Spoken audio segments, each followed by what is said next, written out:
Get out and stop pretending you understand any of this, Janitor.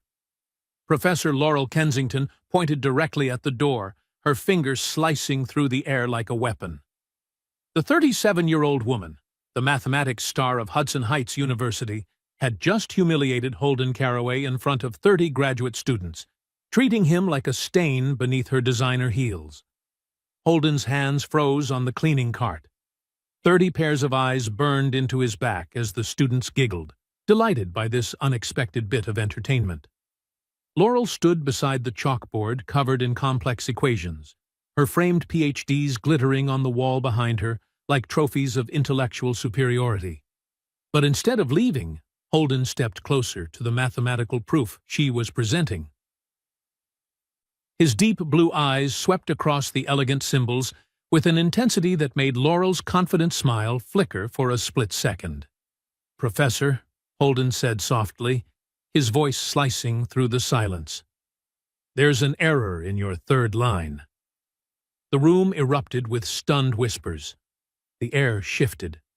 And Laurel Kensington, who had always believed she could not be wrong, suddenly stood frozen like a statue. What happens when the person you look down on the most sees something you completely missed?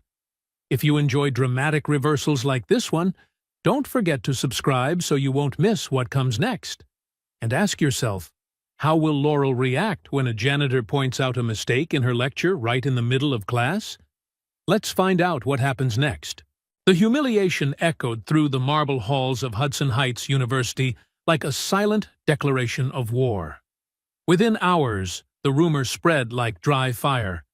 The janitor had dared to challenge Professor Laurel Kensington, the rising star of the mathematics department, the pride of the entire university. In Laurel's corner office, where wide glass windows overlooked lawns manicured like a royal garden, students dressed in designer casuals chatted about philosophy and game theory over $12 lattes. The four walls around her displayed degrees from Harvard, MIT, Cambridge, like a shrine honoring intellectual supremacy. Prestigious journal publications lined her shelves. At faculty dinner parties, she raised glasses of wine that cost a month's salary for some people, engaging in academic debates with decorated Nobel laureates. Laurel was the embodiment of the academic elite, and she behaved as if she were entitled to it. On the other side of that world, Holden Caraway began his shift just as the sun dipped below the horizon. His old cleaning cart rolled through silent after-hours hallways, restrooms, classrooms, and laboratories. 3 buildings, 8 hours of work, emptying trash, mopping floors, restocking toilet paper, sanitizing desks and chairs. But during the rare minutes he could rest, Holden opened advanced mathematics books he had carefully hidden among maintenance manuals. His locker held 2 contradictory worlds: cleaning chemicals and notebooks, filled edge to edge with complicated mathematical proofs, stained with coffee drips from studying in a rush during night shifts. The hierarchy on this campus was as clear as a cloudless sky. Students paid $75,000 a year for the privilege of calling themselves Hudson Heights. Professors lived in ivory towers where intellect was measured in grants and research output.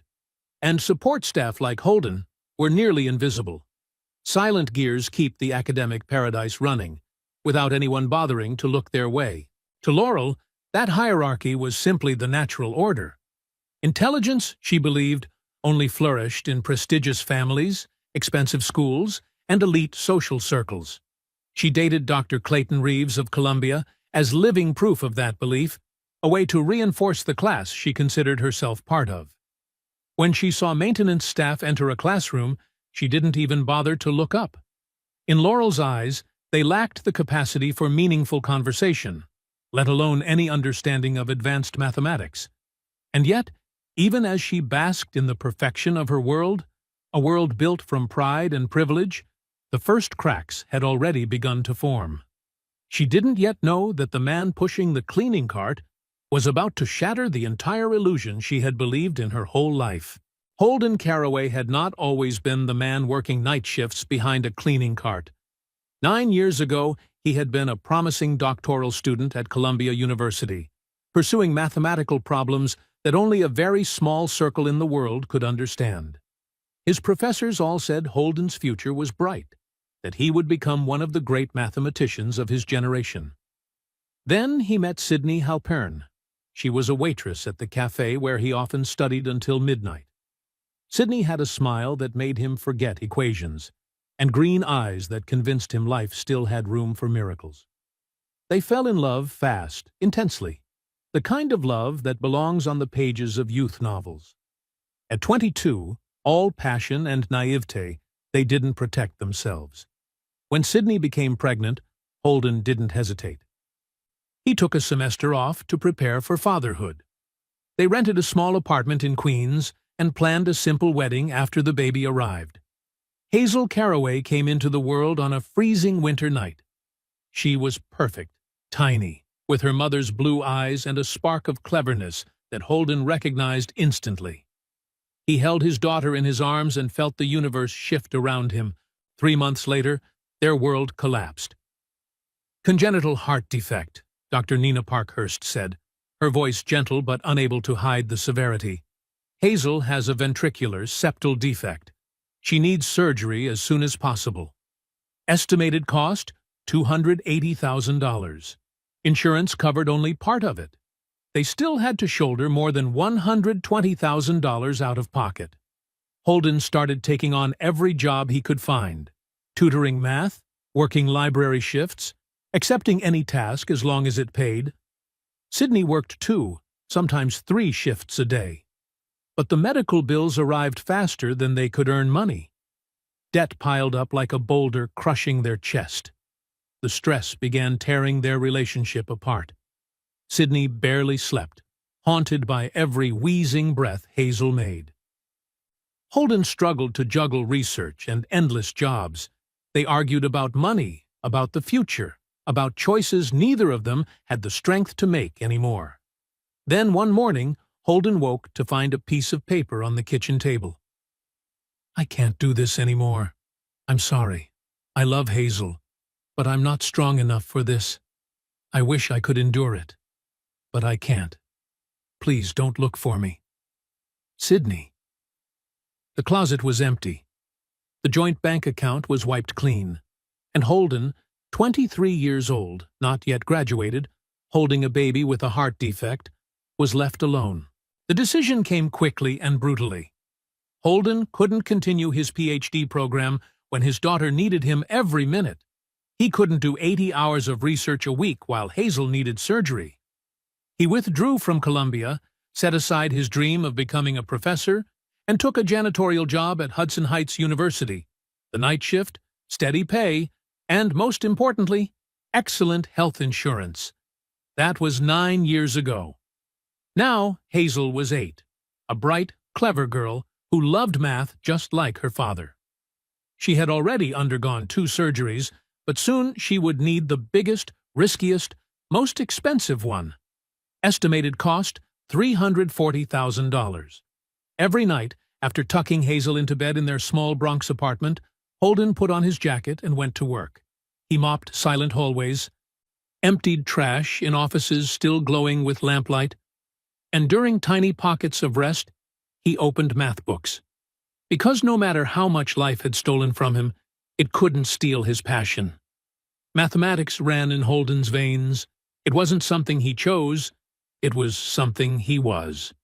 And tonight, when he stepped into Professor Laurel Kensington's lecture hall to do his job, Holden couldn't stop his eyes from drifting to the chalkboard, couldn't help noticing the mistake in the proof, couldn't stop himself from speaking up, because, to Holden, mathematics was always the truth. Even when that truth got him humiliated in front of 30 students. The whispers about the incident in the lecture hall spread across Hudson Heights like wildfire. But what kept Laurel Kensington awake at night wasn't the humiliation. It was the truth. That janitor, the man she had looked down on, had been right. Completely right. She spent 20 minutes checking the equation again, and ultimately had no choice but to accept her own miscalculation. It haunted her. How could a maintenance worker see something a Harvard-trained professor had missed? The Euler competition was approaching, the most prestigious mathematical event of the year. The prize, $50,000, and automatic admission into the PhD program of any participating university. Math departments worldwide treated the competition as a measure of academic prestige and a tool for recruiting prodigies. Laurel was head of the judging committee. For 15 years, her reputation had been built on her ability to recognize true genius, her never-wrong judgment. This year, she anticipated her greatest triumph yet. 12 candidates, all Harvard, MIT, Yale graduate students, the names born from the elite education she trusted absolutely. 3 days after the incident, Laurel stood before a packed auditorium to announce the Euler Challenge registration list. Her voice was full of confidence as she described the rigor of the competition. "This competition represents the pinnacle of mathematical achievement," she declared. $50,000 and automatic PhD admission await those who truly possess intellectual depth. A Harvard graduate student raised his hand. "Professor Kensington, can all university employees participate as well?" Laurel's smile curved upward with condescension. "Technically, yes, but advanced mathematics requires many years of formal training. We don't want anyone embarrassing themselves in public." She glanced across the room, deliberately locating Holden near the back exit, momentarily pausing his cleaning duties to listen. The message could not have been clearer. To demonstrate the minimum difficulty level, Laurel stepped to the chalkboard and wrote an analytic integral. It looked simple, but solving it correctly required high technique. "Anyone who cannot solve this," she said, "probably should not waste our time with the real competition." Students bent over their papers, using a variety of complex methods. Within minutes, most had arrived at the numerical answer. Laurel nodded with approval. "Excellent. This is the baseline mathematical level we expect." She was reaching for the eraser when a soft voice cut through the room, clear enough to interrupt the shared satisfaction. "Professor Kensington, there's a more elegant approach using symmetry." The room fell dead silent. 30 heads turned in unison toward the maintenance worker who had dared interrupt the lecture. Laurel froze, her hand suspended over the eraser. Her practiced smile tightened as she turned to face the challenge to her authority. "Oh, really?" She emphasized each word. "Then enlighten us." Holden stepped forward, wearing his plain uniform, yet his confidence made several graduate students hold their breath. He picked up the chalk. His strokes were sharp, crisp, astonishingly professional. Instead of the long, cumbersome methods the students used, Holden applied a clever substitution based on symmetry in the trigonometric functions. "By noticing this integral has mirror symmetry," he explained, "we can transform it into a much simpler form. Same answer, but half the effort." His method was beautiful, clean, refined, so much so that the graduate students leaned forward instinctively. Even Laurel had to silently admit that his approach was truly impressive. But the moment Holden set the chalk down, scattered applause broke out. Laurel extinguished it with a glare sharp as a blade. The rivalry inside her ignited fiercely. In a moment of arrogance and recklessness, an explosive mix of embarrassment and something she couldn't yet name, Laurel strode to the chalkboard, dragged the chalk hard across the surface, and wrote a complex differential equation taken directly from her own research. "Very well," she said, turning to face the breathless auditorium, her voice echoing. "If you think you have such mathematical talent—" She paused for a beat, then said clearly, "Solve this, and I'll marry you." An awkward ripple of laughter swept across the room. The joke was clearly meant to humiliate, but beneath the mockery was a real challenge, a battle for dominance. Holden looked at the problem for 30 seconds, seconds that felt like an entire lifetime. Then he began to write. What happens when arrogance meets the one opponent truly worthy of it? The differential equation Laurel had written stared back at her from the chalkboard like an accusation. She had written it in a moment of impulse. a humiliating blow she believed Holden Caraway would never be able to touch. This was graduate-level mathematics, the kind she herself had needed weeks to solve during her doctoral research. The auditorium sank into tense silence as Holden approached the board. The chalk in his hand moved with methodical precision, each stroke decisive, unexpectedly confident. Laurel stood watching, waiting anxiously for him to stumble, for some tiny sign that would validate everything she'd always believed, that only the formally trained could understand mathematics of this magnitude. But that moment never came. Holden analyzed the problem step by step, identified the type of equation, chose the correct mathematical tools, and then applied them with the mastery of someone who saw the structure from the inside, not someone who had merely memorized techniques. In just 5 minutes, he presented the complete solution. Laurel felt the blood drain from her face as she checked each step he had written. Every line was correct. Every transformation aligned perfectly with the results from her own research. "Professor Kensington," Holden set the chalk down, his voice gentle as a thin blade. "The solution is complete. Would you like me to verify the boundary conditions as well?" The room erupted in shocked whispers. Students pulled out their phones. They knew they were witnessing something unprecedented. News hit social media instantly. A janitor had just solved a research-level problem in front of the brightest talents from Harvard. Laurel forced her shoulders straight. "A lucky guess," she said, but her voice lacked its usual confidence.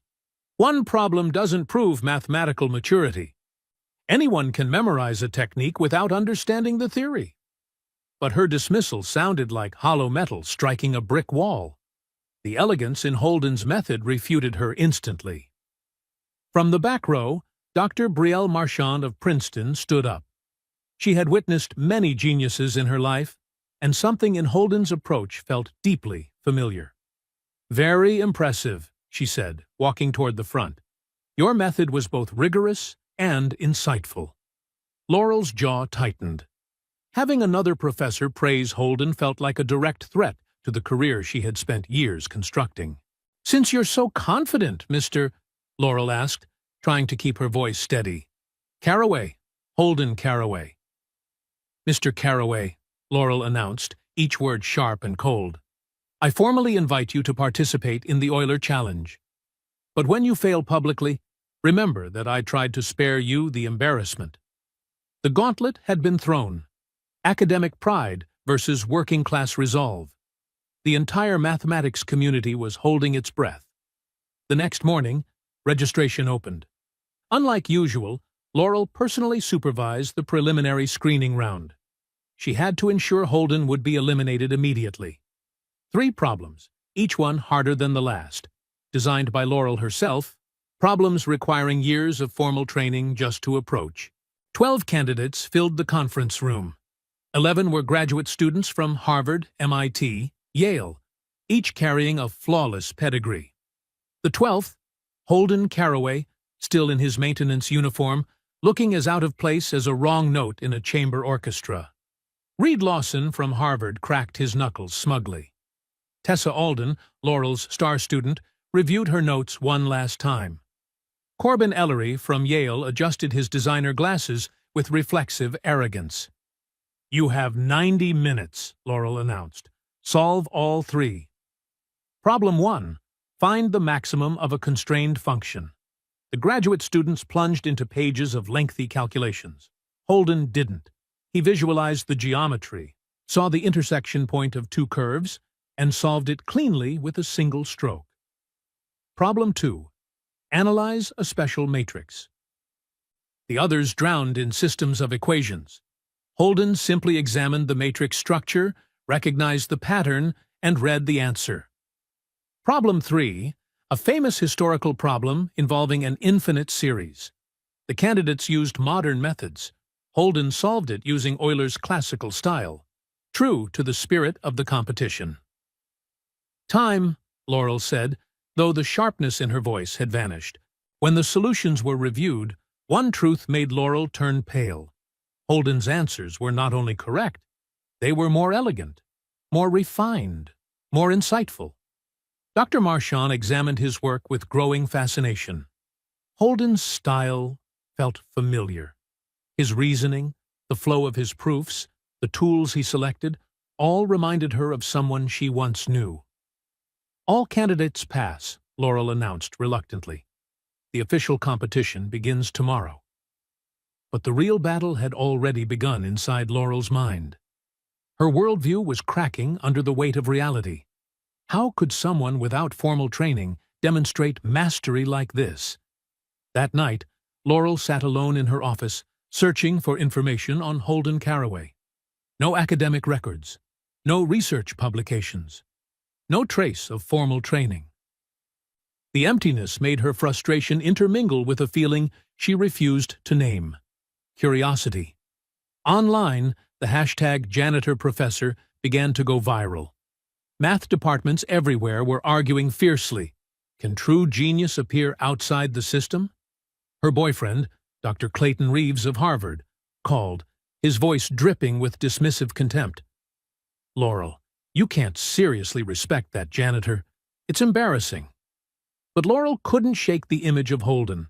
Steady hand with the chalk, razor-sharp mind, quiet confidence. For the first time in her career, she wondered, did intelligence truly follow the path she had always believed? Now, it was no longer just a matter of academic pride. It reached into Laurel Kensington's reputation, her beliefs, and the very core of her academic identity. How far was she willing to go? To defend everything she thought she knew about genius. The small Bronx apartment was silent, except for the steady breathing of Hazel. Holden sat beside his daughter's bed, the streetlights filtering through the thin curtains and casting pale yellow streaks across the wall. Hazel looked tiny beneath the thick blanket, strands of gold-brown hair falling gently over a pillow whose floral pattern had long faded. In her arms, the old stuffed bear, held tight like a protective charm. "Daddy?" Hazel asked in a sleepy voice, thin as a breath. "Is the competition tomorrow important?" Holden gently brushed her hair. "Very important, sweetheart." "Because it's to fix my heart, right?" Holden's chest tightened. 8 years old. She was only 8, yet she knew far too much about hospital bills, surgeries, and the fact that her father worked 2 shifts a day just to keep her alive. "That's right, honey," he said. "But it's more than that. It's to prove that dreams don't disappear. Sometimes they just fall asleep for a little while." "Like the princess in the forest?" "Exactly like that." Hazel was quiet for a moment before asking, "You're going to win, right?" Holden didn't lie to his daughter. "I will do my very best. That's all any of us can do." When Hazel was fully asleep, Holden returned to the tiny kitchen table. Around him, medical bills were stacked like silent accusations. Dr. Parkhurst had been clear. Hazel needed surgery within 6 months. Her heart was growing, but so was the defect. $340,000. The number repeated in his mind like a death sentence. 50,000 from the Euler Challenge wouldn't be enough. But it was a beginning. More importantly, winning would open a door he thought had closed forever. A PhD scholarship, a researcher's salary, a future where Hazel could finally have what she deserved. His phone buzzed on the table. A text from an unknown number. "Withdraw from the competition. You don't belong there." A concerned friend. This wasn't the first message. All week, anonymous emails had come in, sometimes threatening, sometimes mocking, sometimes pretending to be concerned. All of them wanted him back in his lane. But Holden couldn't. Not when his daughter slept in the next room, her fragile heart fighting each beat to keep her alive. He opened his worn-out notebook, the last one he kept from his days at Columbia. The final pages were still filled with unfinished equations, chalk-like marks he had made 9 years ago, when he'd been on the verge of a breakthrough in quantum field theory. Just a little further. Then Sydney left, and that dream died. Or maybe it only slept. Like the princess in the story Hazel had just mentioned, Holden checked the time. 11:45 p.m. He had to be at work at 6 in the morning. But before that, he had to prepare. Laurel Kensington was not his only adversary. The entire academic system, the ivory towers, the prestigious degrees, the invisible walls, had been built to keep people like him outside. No credentials, no connections, no reputation. Only raw intellect and the desperation of a father trying to keep his daughter alive. But mathematics didn't care about degrees. It cared only about truth. And Holden Caraway, janitor, single father, former doctoral student, knew truth when he saw it. Tomorrow, he would remind the world of that. The main auditorium vibrated with a kind of charged excitement, like electricity running through every row. 800 seats were packed with students, faculty, and curious onlookers who had come solely to witness the story that had swept across campus. A janitor daring to challenge the royalty of academia. Global live stream viewership surpassed 30,000 within minutes as rumors about the undocumented challenger spilled into international mathematics communities. Laurel stood at the podium, immaculate in her tailored suit, radiating the confidence of someone who had always believed she held absolute authority. As department chair and head of the judging panel, this was her territory, her rules. A perfect chance to restore the natural order after the week's unwelcome disruptions. "Welcome to the Euler Challenge," she declared, her voice echoing off polished wooden walls. "Today, we honor pure mathematical excellence. True mathematical maturity comes from years of rigorous training and proper preparation." As her gaze swept across the contestants, it lingered on Holden, longer than politeness allowed. The implication was clearer than any spoken words. You do not belong here. The competition's format was brutal yet elegant. 3 rounds, eliminating contestants step by step, from 12 to 6, 6 to 3, and finally, one crowned champion. Laurel had deliberately designed the rounds to favor formal education, requirements only well-trained PhD candidates could master. The judges were introduced: Harvard, MIT, Princeton. Dr. Marchand offered a polite nod, though her eyes held a trace of concern she couldn't hide. Then came the contestant introductions: Harvard, Yale, MIT, Berkeley. And finally, Holden Caraway, university maintenance staff. The auditorium fell into an awkward silence. A few scattered laughs broke out, small but sharp as needles. Laurel smiled with satisfaction. The contrast was perfect for her intent. Round 1's elimination problem appeared. Prove that the sum of the first n odd numbers is always a perfect square. So simple it was almost insulting. Exactly the bait Laurel wanted, designed so the legitimate candidates could shine effortlessly. Whiteboards filled quickly with symbols, formulas, and formal proofs. Mechanical, textbook, predictable. But Holden was different. He didn't write formulas. He drew. Patterns of squares built from small dots, growing from 1 to 3, then 5, then 7. Each layer of odd numbers forms a larger square. "Look," Holden said into the microphone, his voice strangely calm. "Mathematics isn't just formulas. It's how we see the hidden structure beneath." The entire auditorium leaned toward his board. No one needed a PhD to understand what he was showing. Dr. Marchand leaned forward, almost smiling. "Brilliant," she whispered. "This is mathematical intuition." The live stream exploded. "I understood math for the first time. Pure genius.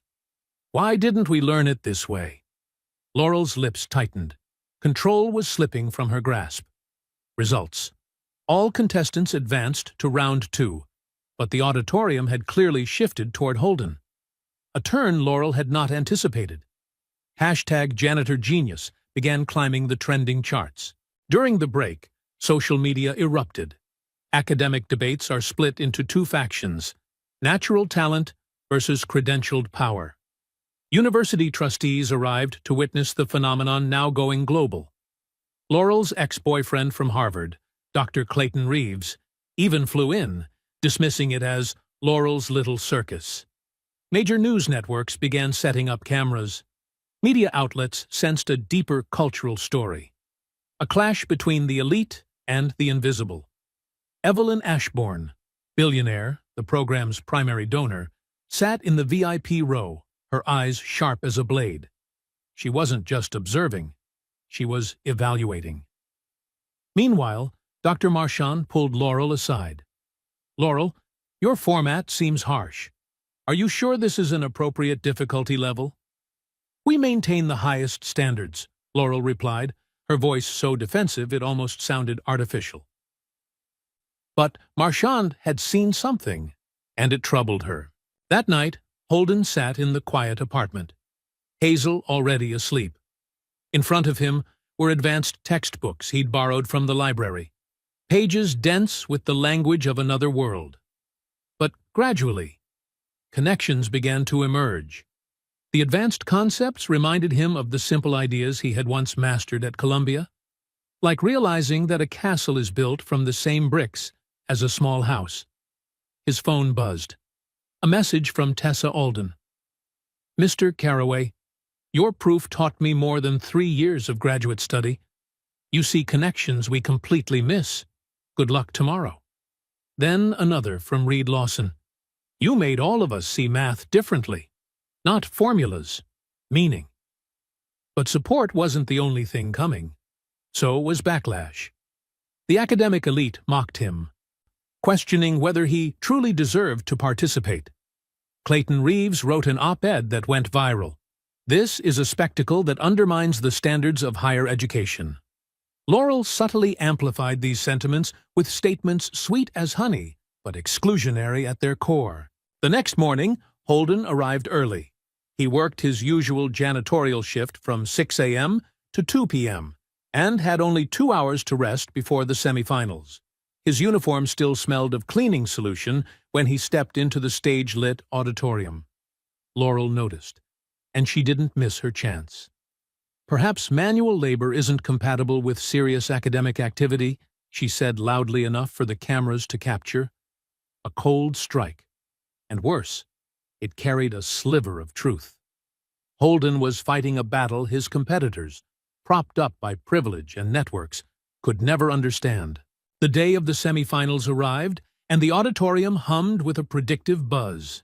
6 contestants took their positions as the problem appeared on the giant screen, a string of technical symbols that, to most ordinary viewers, looked like an alien language. Determine the convergence properties of this infinite series and analyze its behavior. For anyone outside the world of mathematics, the problem was nearly inaccessible. But Holden saw straight through the intimidating terminology and recognized the core question. Does the series stabilize or spiral out of control? While the other contestants mechanically applied memorized formulas, Holden did something entirely different. He used intuition to grasp the essence of the problem, then sketched simple graphs modeling how the series behaved, sometimes approaching a stable value, sometimes growing wildly without end. "Imagine it like a bouncing ball," Holden explained, his voice calm and clear. "Sometimes each bounce gets smaller until it stops. Sometimes the bounces get bigger, more chaotic, and never end.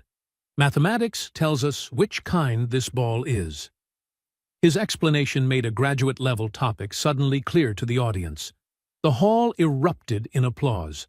Dr. Marchand rose to her feet, clapping openly, her eyes alight as if she had just discovered a gem. "Extraordinary," she said loudly, addressing the panel. "This is understanding at its deepest level. He's not just solving the problem, he's revealing the beauty beneath the complex theory." Even Laurel couldn't deny. This was not luck, not a coincidence.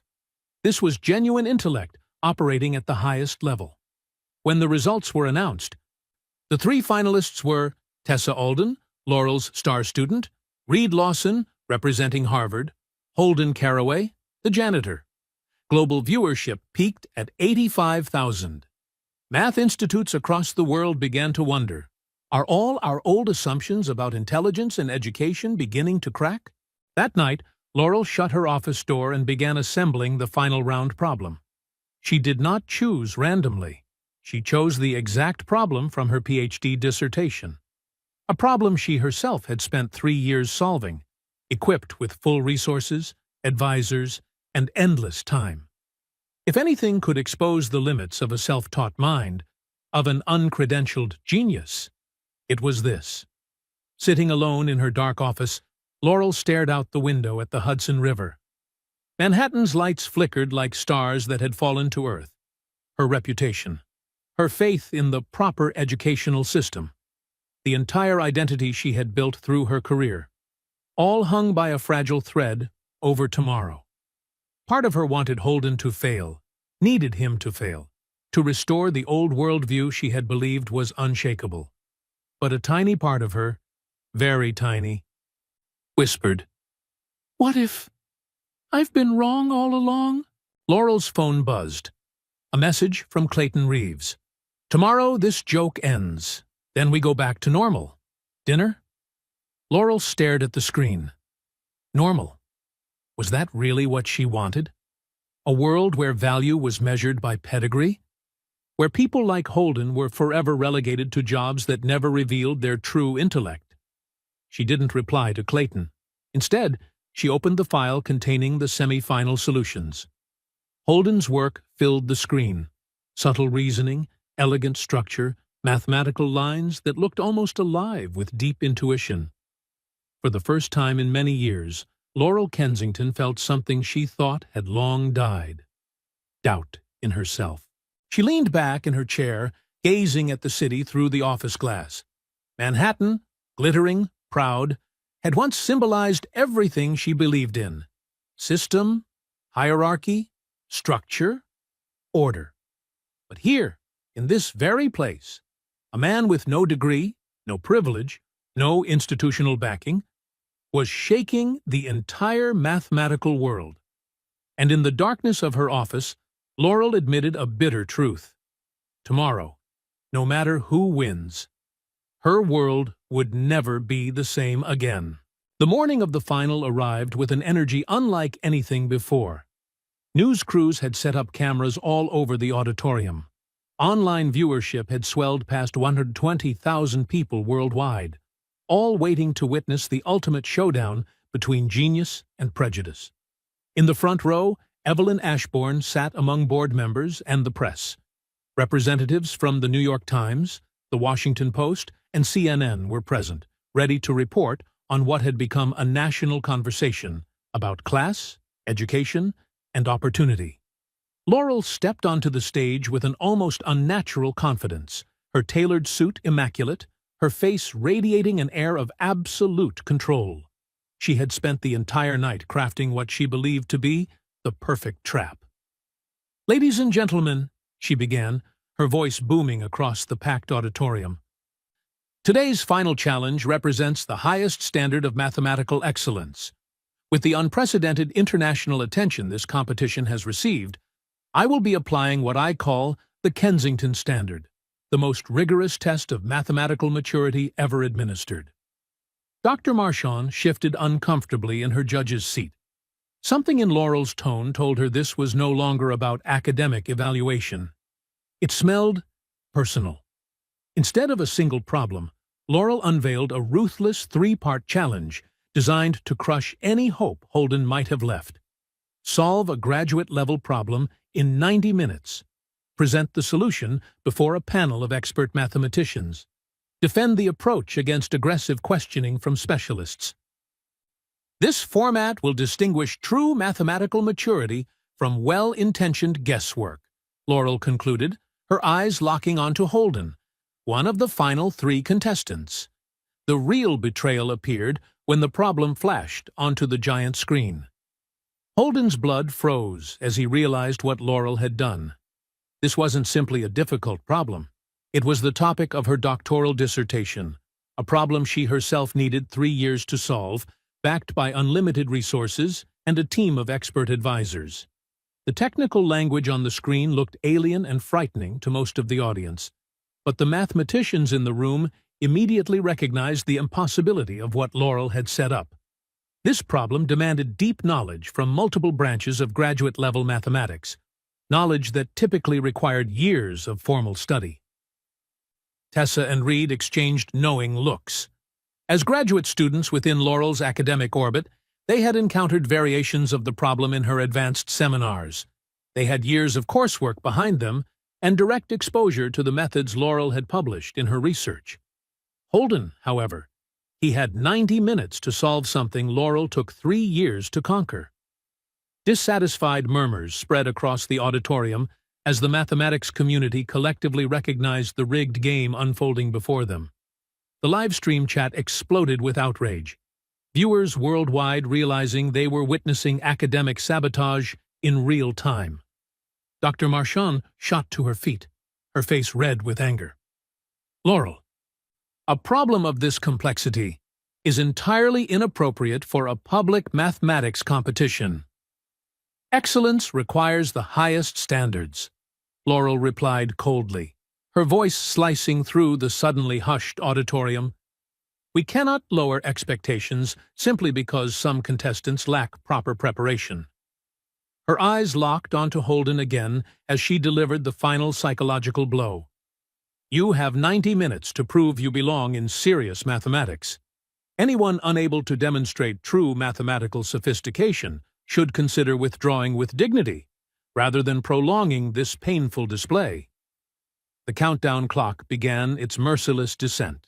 Holden stared at the impossible problem, fully aware that Laurel had pushed the competition into territory where his self-taught background simply couldn't keep up. The first 30 minutes were pure agony. While his competitors had already filled their boards with layers of equations and refined symbols, Holden was still struggling to find a single foothold, a way to even enter the maze Laurel had constructed. The mathematics at this level required layers of knowledge he had simply never been formally taught.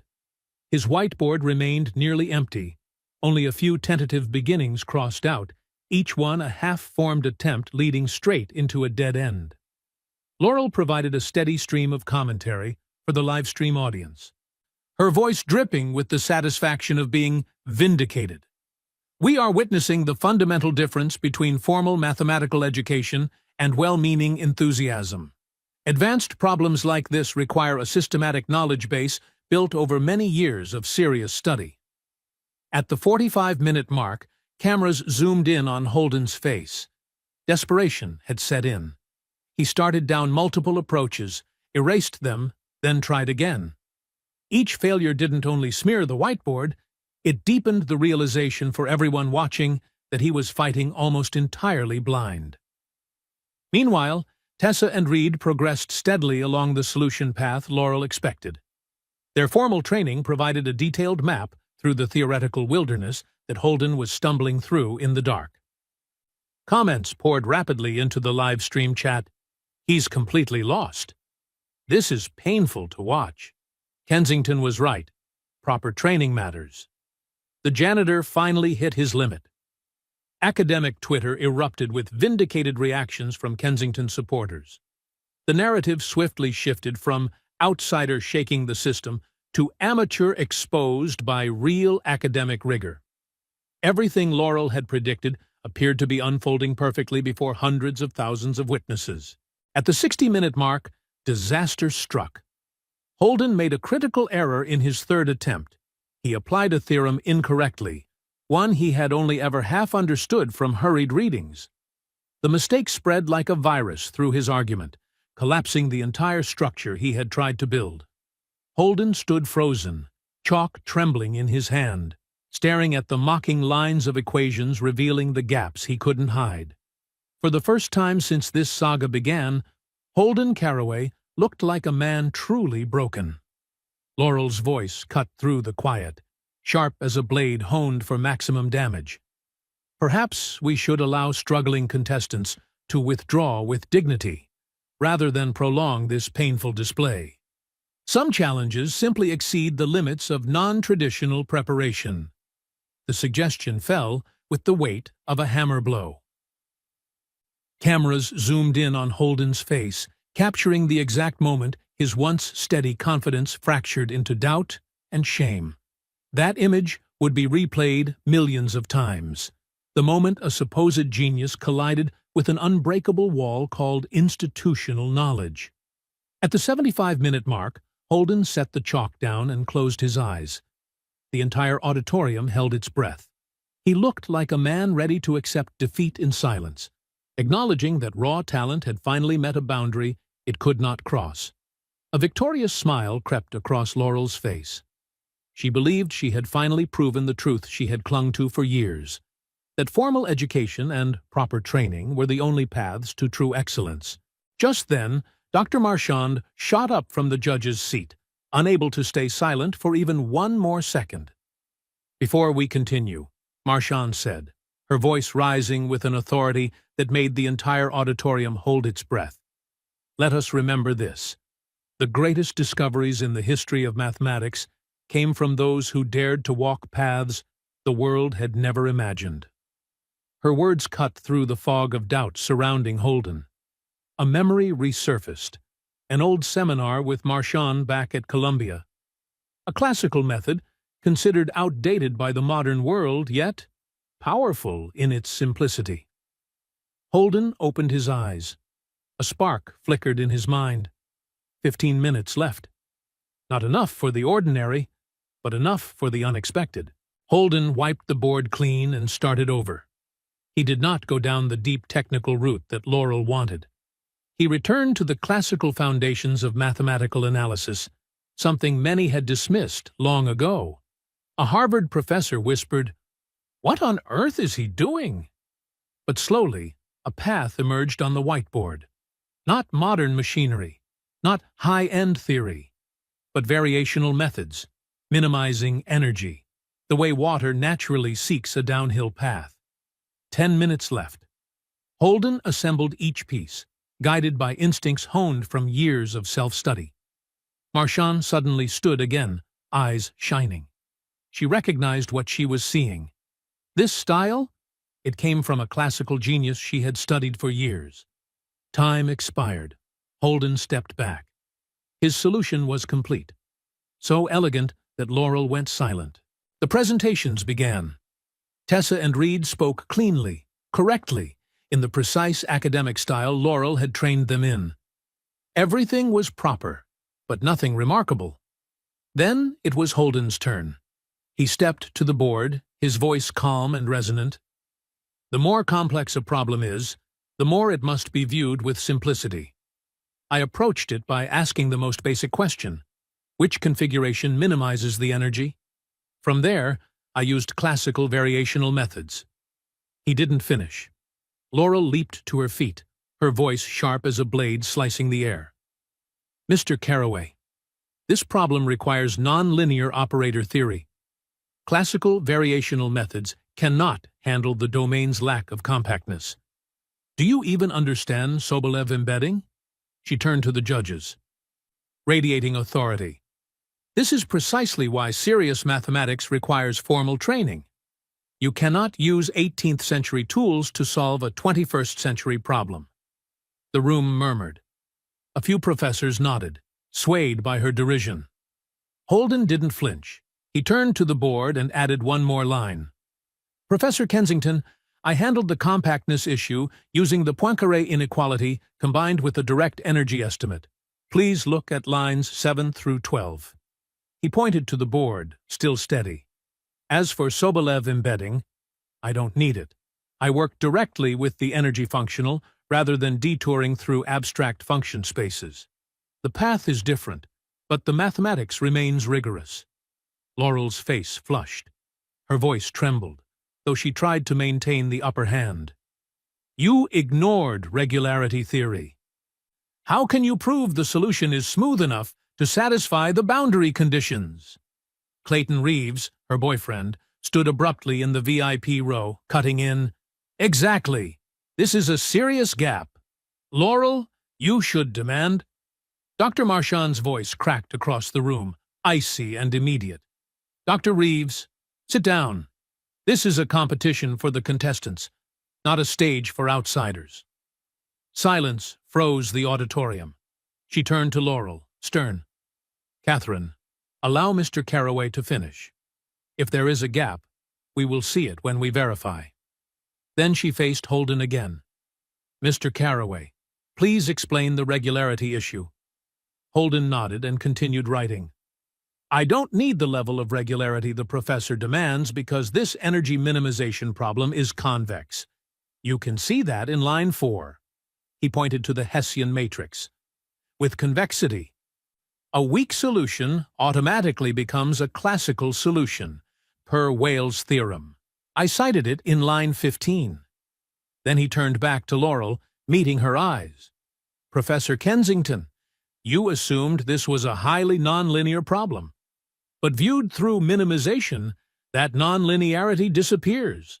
That is why classical methods remain effective." In the audience, an MIT professor whispered, "Good Lord, he's right. The problem really is convex." Another nodded. "Kensington used a cannon to shoot a mosquito."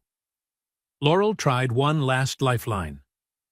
But references?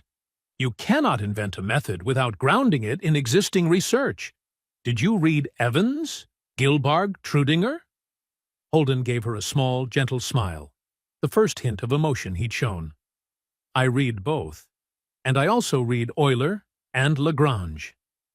They solved similar problems using similar principles." He paused, his voice deepening. "Mathematics doesn't care about trends. It cares about truth. And sometimes, the truth is simpler than we think." The room fell silent. A soft scraping of a chair echoed. Tessa Alden, Laurel's own student, stood, her voice shaking. "Professor, I think Mr. Carraway is right. The convex structure really does simplify the problem." Reed Lawson added, "I agree. This is not a gap. It's a deeper perspective." Laurel looked around. Her students, her colleagues, the audience, everyone was leaving her side. Dr. Marchand stepped to the podium. "The judges will need 20 minutes for independent verification." The auditorium descended into breathless silence. 4 professors, Princeton, MIT, Stanford, and Marchand, gathered around 4 auxiliary boards to examine Holden's proof. Every symbol was rewritten, every inference retraced, every step scrutinized as if panning for gold. The live stream surpassed 150,000 viewers. The global mathematics community held its breath. Laurel sat in a corner, her hands clasped so tightly they'd turned white. Clayton moved to approach her, but she shook her head. She didn't want comfort. She needed to face this. Finally, Marchand returned to the microphone. Her expression was solemn. Her eyes were bright. "Ladies and gentlemen," the entire room leaned forward. "Mr. Carraway's solution is complete, rigorous, and," she smiled for the first time in the entire competition, "exceptional. This is one of the most creative and elegant proofs I have seen in my 30 years of doing mathematics." The auditorium erupted. Cheers shook the walls. The live stream exploded. Academic Twitter ignited. Someone shouted, "When's the wedding, Professor Kensington?" The whole hall roared with laughter. Laurel buried her face in her hands, crimson. Holden stepped to the microphone, not proud, not mocking, just dignified. Today reminds us that intelligence can come from anywhere, that simple paths can lead to the deepest truths, and that we should look beyond what our eyes can see. He glanced toward Laurel, not with spite, but with understanding. Mathematics brought us together today. I hope it continues to do so, beyond boundaries and beyond prejudice. And just like that, he didn't only win the competition. He won the intellect. He won against prejudice. He even won the heart of the person who once saw him as the lowest of the low. As the applause was still thundering across the auditorium, Dr. Marchand rose and walked to the main microphone. With just a slight lift of her hand, the noise faded, a reaction only someone with true authority could command. "Before we conclude," Marchand said, her voice calm, yet carrying the weight of something profoundly significant, "I have a disclosure to make." The entire hall dropped into a thick, palpable silence. Laurel lifted her head from her near collapse, her eyes widening, as if sensing that another tidal wave was about to hit. Throughout this competition, I've been haunted by a certain familiarity, in the way Mr. Carraway does mathematics, Marchand continued. His approach, his subtle pathways, the elegance of his reasoning, they all reminded me of someone I once supervised. She turned to Holden, her gaze striking him like a confirmation. I've remembered. Holden Carraway was one of my most outstanding PhD candidates at Columbia. The sentence hit the auditorium like lightning, splitting the sky. Several people gasped. Laurel instantly went pale, blood draining from her face. Marchand opened an electronic record and went on, her voice sharp but never cruel. Mr. Carraway completed all doctoral coursework with the highest marks. He passed his qualifying exam, cleared his preliminary dissertation review under my supervision, published 3 papers in top journals, earned the prestigious Sloan Fellowship, and held a GPA of 3.96. A heavy silence fell. Not a silence of doubt, but in shock. Laurel froze. Each sentence was a blade reminding her that she had publicly humiliated someone whose accomplishments outranked her own. Marchand continued, her voice softening, infused with humanity. Mr. Carraway left the program in his final year because his daughter required treatment for a heart condition. He chose to be a father over being an academic. His departure was a tremendous loss to our department. A wave of emotion rippled across the room. Then came the outrage, not directed at Holden, but at the system that allowed a PhD-level mathematician to work as a janitor for 5 years. On the live stream, comments blew up. Oh my God. Unbelievable. This system is truly rotten. Meanwhile, Holden's phone began vibrating non-stop. MIT sent an immediate admission offer with full funding. Harvard, Princeton, Stanford, all followed within minutes. Evelyn Ashbourne, the billionaire and chair of the board, stood up. Her razor-sharp gaze cut across the room. Mr. Carraway, she said, her voice deep and decisive, the tone of someone accustomed to making monumental decisions. I will cover all medical expenses for your daughter's heart surgery. But she wasn't finished. I will also establish the Carraway Fellowship, worth $10 million, to support university staff who are overlooked yet possess academic ambition, just like you. A third wave of applause erupted, not polite applause, but the kind that lifted the entire room to its feet. The camera slowly turned toward Laurel. Her face was blank. Pain, shame, and disbelief braided into one expression. She had once believed she stood at the peak of the academic hierarchy. She had once believed Holden was a reckless outsider. Now she understood. She had fought to destroy someone more gifted than her in every measurable way. And ironically, she had once promised to marry him if he solved the problem. A spiteful joke now turned into a national punchline. The live stream burst into flames. Ma'am, time to keep your promise. That plot twist hits hard. So, are y'all getting married or what? Laurel felt the ground drop out beneath her feet. Amid the uproar, people forgot something crucial. Laurel still hadn't spoken a word. Everyone turned toward her, the once proud professor, the woman who had weaponized her authority to humiliate Holden, the architect of a competition engineered to break him. Now she had to face the truth. She hadn't just misjudged a man. She had gone up against a genius far beyond even her own expectations. The auditorium, the live stream, the international mathematical community, all waited for the final question. What would Laurel Kensington say to the man she once sought to tear down? An apology? An explanation? Or something entirely different? The conclusion of their intellectual and emotional collision was only just beginning. Hours later, the once noisy auditorium now held only 2 people. Laurel sat silently in the front row, her eyes fixed on the whiteboards where her entire worldview had been dismantled piece by piece. The lines of the proof were still there, calm, exact, and shining in a way her own blinding pride had prevented her from seeing. In the vast, cathedral-quiet space, Holden approached. He was still wearing his janitor uniform, even though his phone hadn't stopped buzzing with prestigious offers from MIT, Harvard, Princeton, Stanford. "Laurel," he said softly, calling her by name for the first time. Laurel lifted her head. Her eyes were wet. "I owe you more than an apology," she said, her voice trembling.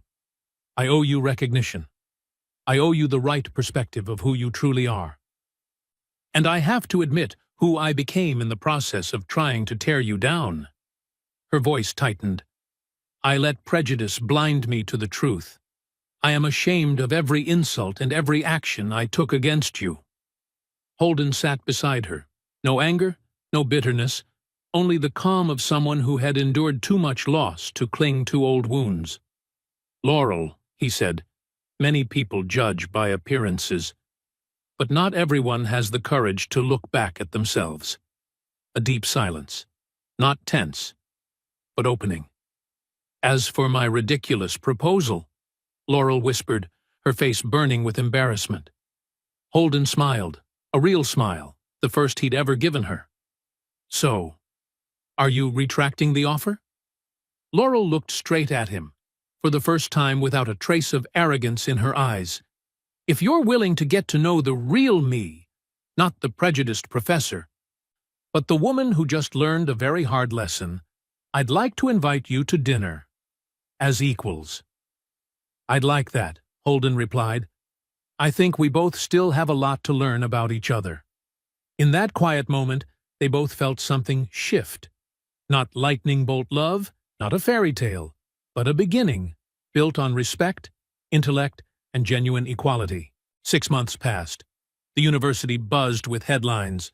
Dr. Holden Caraway returns to Columbia to complete PhD as visiting scholar. Professor Kensington establishes Caraway Fellowship for overlooked talent. Hazel Caraway's heart surgery successful. The campus lit up whenever Holden and Laurel walked together, not as janitor and professor, but as colleagues, friends, and perhaps, in time, something more. Their relationship blossomed naturally, gently. Not a sugary romance, but a connection forged through intellect, challenge, and mutual respect. They debated, they learned, they supported one another, and they grew. But their story did something far bigger. It ignited a movement. Across social media, people began sharing stories of hidden talent behind ordinary uniforms. A cook who had once been an engineer, an Uber driver with a law degree, a security guard who used to be a novelist. The country began asking, how many brilliant minds are we wasting? One morning, Dr. Nina Parkhurst, Hazel's cardiologist, called. The surgery was a success. Her heart has recovered beautifully. She can live a completely normal life. Holden froze for a second before tears filled his eyes. When he lifted Hazel into his arms, both father and daughter cried, not from fear anymore, but from relief and pure hope. "Daddy won, right?" Hazel asked, her voice tiny but happy. Holden squeezed her gently. "Not just me. Us. All of us won." Laurel stood in the doorway, watching quietly, her heart tightening with a different kind of emotion. For the first time in years, she understood. Prestige does not define worth. The human heart does. Intelligence doesn't wear a uniform. Talent doesn't need lineage. And love never obeys society's hierarchy. Ask yourself, today, how many extraordinary people did you overlook because of the job they do? Do you truly look at the people who make your coffee, who clean your buildings, who stand in the background of your life? Do you hear their stories? Because maybe the person you least expect is the person you most need to know. If this story made you think, share it. If it restored your faith in people, leave a comment. And if you've ever been underestimated, tell us your story. If you enjoy stories like this, Stories that remind us that extraordinary things often hide in the most ordinary places. Hit like, subscribe, and turn on notifications. We have many more journeys to share, stories of kindness, intelligence, and the comebacks that warm the heart. See you in the next video of True Tale Time.